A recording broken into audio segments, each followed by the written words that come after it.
I, Sri Shantanu Thakur, do swear in the name of God that I will bear true faith and allegiance to the Constitution of India as by law established.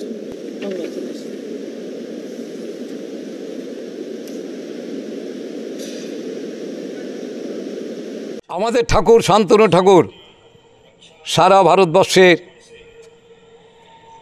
মতুয়াদের প্রতিনিধি। আজকে দ্বিতীয়বারের জন্য তিনি মন্ত্রী হয়েছেন।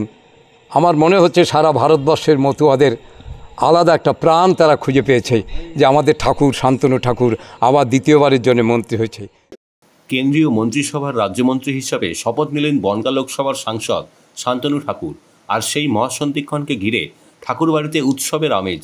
ফাটল রঙিন আতশবাজি, পটকা, সঙ্গে মতুয়া ধর্মগুরু হরিচাঁদ গুরুচাঁদের নামে হরিবোল ধ্বনি আর ডঙ্কা কাসর সিঙা। সান্ধ্যকালীন শপথ গ্রহণ অনুষ্ঠান শেষ হতেই ঠাকুরবাড়িতে জমে বিজেপি কর্মী সমর্থক ও শান্তনু ঠাকুরের অনুগামীদের ভিড়। আগামীকাল রাজ্য জুড়ে মতুয়া ধর্মের সংঘাতিপতিরা আনন্দ উৎসব পালন করবে। অন্যদিকে তৃণমূল সাংসদ তথা সম্পর্কে বিজেপি সাংসদ ও কেন্দ্রীয় মন্ত্রী শান্তনু ঠাকুরের বড় জেঠিমা মমতা বালা ঠাকুরের অভিযোগ, বিগত 5 বছর শান্তনু ঠাকুর কেন্দ্রীয় মন্ত্রী ছিলেন, কিন্তু বনগাঁর জন্য কোনো কাজ করেননি। এবার মানুষের দ্বারা নির্বাচিত হয়েছেন তিনি। বনগাঁর মানুষ তাকে সমর্থন করেছে। তার উচিত বনগাঁর মানুষের জন্য উন্নয়নমূলক কাজ করা। আবার প্রমাণিত হলো যে শান্তনু ঠাকুর বনগাঁ লোকসভায় একজন যোগ্য মানুষ ছিল, যে যোগ্য মানুষটা বৃহত্তর বনগাঁবাসী দুহাত ভরে আশীর্বাদ করেছেন এবং আশীর্বাদের ফলস্বরূপ নরেন্দ্র মোদী দ্বিতীয়বার তাকে আবার মন্ত্রিসভায় জায়গা করে দিয়েছেন। এটা আমাদের বনগাঁবাসী নয়, সারা পশ্চিমবঙ্গ, সারা ভারতবর্ষের তপশিলি এবং মতুয়া সমাজের কাছে একটা আনন্দের বিষয়। বাবা শান্তনু ঠাকুরকে জেতানোর জন্যে বনগাঁয় ভারতবর্ষের স্বরাষ্ট্রমন্ত্রী যখন এসেছিলেন, আমি নিজে মতুয়া মহাসংঘের পক্ষ থেকে দাবি রেখেছিলাম ঠাকুরমশাইকে দ্বিতীয়বারের জন্যে আবার ক্যাবিনেটে আনা, মন্ত্রিসভায় শপথ করবার অনুরোধ জানিয়েছিলাম। তিনি দাবি রেখেছেন। আমরা সারা ভারতবর্ষের মতুয়াদের পক্ষ থেকে ভারত সরকার, প্রধানমন্ত্রী, স্বরাষ্ট্রমন্ত্রীকে অসংখ্য ধন্যবাদ।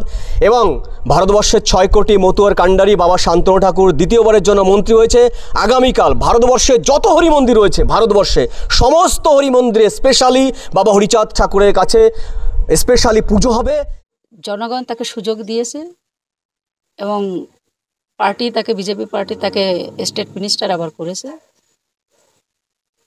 5 বছর ধরে যে কাজ করেনি মিনিস্টারে, আশা করব যে মানুষের জনগণ যে সুযোগ দিয়েছে সেই সুযোগের জন্য সৎ উপয়োগ করে এবং মানুষের জন্য, জনগণের জন্য কাজটা করে। এটা তো মতো সমাজের জন্য একটা কলঙ্ক। তারপর হচ্ছে আমার হরিগুরুচাঁদের জন্য আজকে সেখানে ওই জায়গায় আজকে সেন্ট্রালে কেন্দ্র মিনিস্টার মানে স্টেট মিনিস্টার হয়েছে।